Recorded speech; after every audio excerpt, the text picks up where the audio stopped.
जय जगन्नाथ नमस्कार मु तुम ओडिया नाना तो आज जीवाटा किसी यूनिक आज जाऊँ आम देवासी बाबू घर को नियाली से कौन ना नियाली फेस्टिवल जदि शुणी जानी हो नियाली फेस्टिवल भी केमती कौन हो देखी तुम तो ये जाऊँ आउ ये तो भाई कौन आज आमर खेलिकी गोड़ पेंगे पेंगे चलुची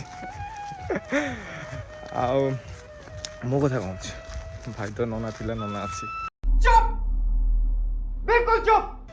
सेमती किसी ना चलो ये जब अटो पट तो किसी मिलूनी सेमती खाली जाए पड़ू चल चलिक 1.5 किलोमीटर मैंने खाली चलिक जाऊँ देखिए बस मिलूँ कि नहीं बस टू जा बरमटा देखिए चलो देखो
भाई ये बसगलु बरमुंडारू बस बसगलु नियाली जीव साउंड टी सुगा कि नहीं मुझे जी तुम देख लो जो बरमुंडा बस स्टाण भाई कस हो पूरा दिट एयरपोर्ट एसी फेसी लाइन कस हो तुम टी कौन कह बरमुंडा बस विषय सब बस स्टाण विषय सब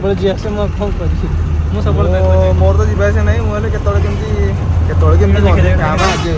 बस स्टाण यहाँ प्राइवेट लोक बस स्टाण आगे अच्छी मो बस स्टाण जो जी आगू गले मो बस स्टाण पाइबे यहाँ प्राइवेट बस स्टाण जो सब कटक प्राइवेट ना से देखो से मो बस स्टाण सेपट सब मो बस लगे गवर्नमेंट बस सब सेपट लगे एपट गवर्नमेंट बस लगे कि जब मालकानगिरी दूर बाट को एपटे लगे जी भाई कस जो सरकार भी करते कस कर 3टा गेट रखते गोटाक बस मैंने एंट्री कर बाहर भी एक्जिस्ट कर गोटे लोक मैंने जो बस तो जीवन से खाली आम बैक आटो कार सिस्टम अच्छी सेमती अच्छी कारण लोक मरी ना एक्जिस्ट कर लोक पशिजे चढ़े तो भल कर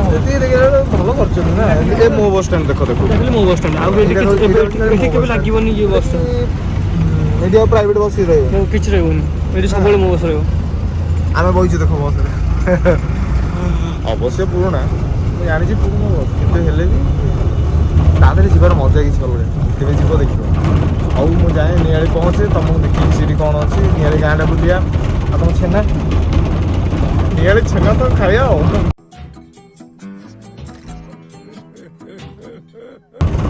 जानसी अधा लोक तुम अलग माइंड कर नहीं पड़े किसी नहीं हाँ कन हुए जा नियाली छेना भी खाया चलो नियाली जा से देखो चलो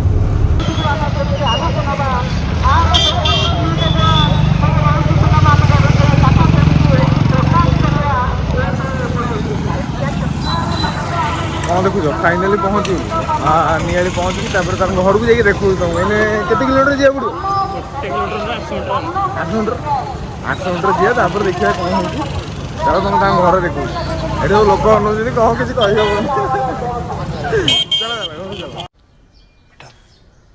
तुमसे ना हो पाएगा तो भाई फाइनाली आम इन्हें देवाशीष घर पहुँच गए तो देखियो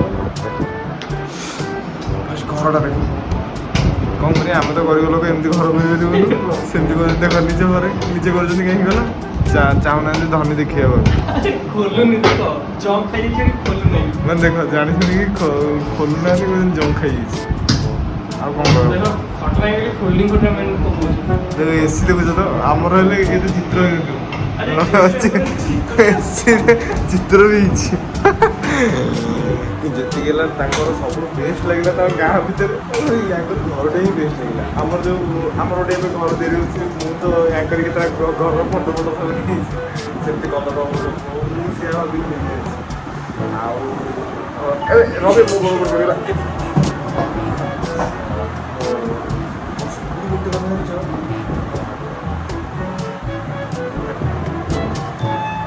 ଏଇ ଗାଁର ସବୁଠୁ ଗୋଟେ ବଡ଼ ଜିନିଷ ପାଖାପାଖି କରନ୍ତି ଖାଲି ଗୋଟେ ଆଉ ସେଇଟା କରିଦେବି।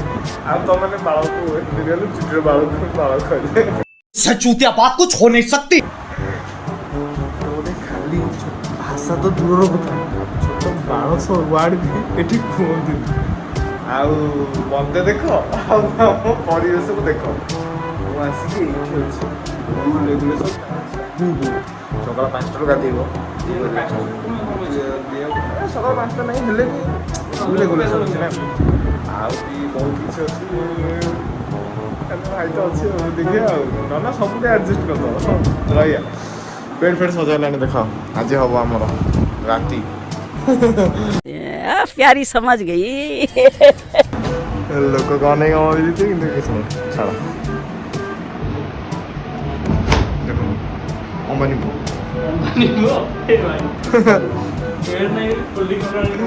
ଆରେ ଜାଣିକି ପକଉଛି କାହିଁ କହିଲୁ ଦେଖେଇ ହଉନି। ତ ଆଉ ଗୋଟେ ଛୋଟ ଭିୟୁଟେ ତମକୁ ଦେଖେଇବି, ରହୁଛି। କାଲି ତମକୁ ବୁଲେଇବି ସବୁ ତମ ଆମର ଯେଉଁ ମେଳା ତକ ରହିଲା, ଆଜି ବୁଲିଲି ଯେ କିନ୍ତୁ ତମକୁ ଦେଖିଲା ବେଳେ ଆଜି କିଛି ନାହିଁ, କାହିଁକିନା ଆଜି ବେସିକାଲି ଆଜି ଫାର୍ଷ୍ଟ ଦିନ ତ କେତେଟା ପଡ଼ିଥିଲା କେତେଟା ନ ପଡ଼ିଥିଲା ମେଳାରେ। କାଲି ପଡ଼ିଯାଇଥିବ। ହଁ ଲାଷ୍ଟ ଦିନ ଭଲ ଥିବ, ଲାଷ୍ଟ ଦିନ ବହୁତ ଭଲ ଅଛି। ମାନେ କାଲି ଯିବା, କାଲି ତମ ଦେଖିବି। ଆଉ ତାଙ୍କର ଗାଁରେ ମନ୍ଦିର ଫନ୍ଦିର ବି ବଢ଼ିଆ ବଢ଼ିଆ ମନ୍ଦିର ଅଛି। ଆଉ ସବୁଠୁ ବେଷ୍ଟ ଇଆଡ଼େ ଛେନା ଖାଇବା ଖାଇବା ତ ସେଥିପାଇଁ ପରେ କରିବି ଭିଡ଼ିଓଟା ହେଲା। ଆଜିକାଲି ଏତିକି କାମ ପହଞ୍ଚିଛି ବୁଲି ବୁଲି ଛୁଟି ରହୁଛି, ସେଇଟା ବଡ଼ କଥା ମାନଙ୍କ ପାଇଁ। ଆଉ ପାଇଁ ରହୁଛି। ଜୟ ଜଗନ୍ନାଥ।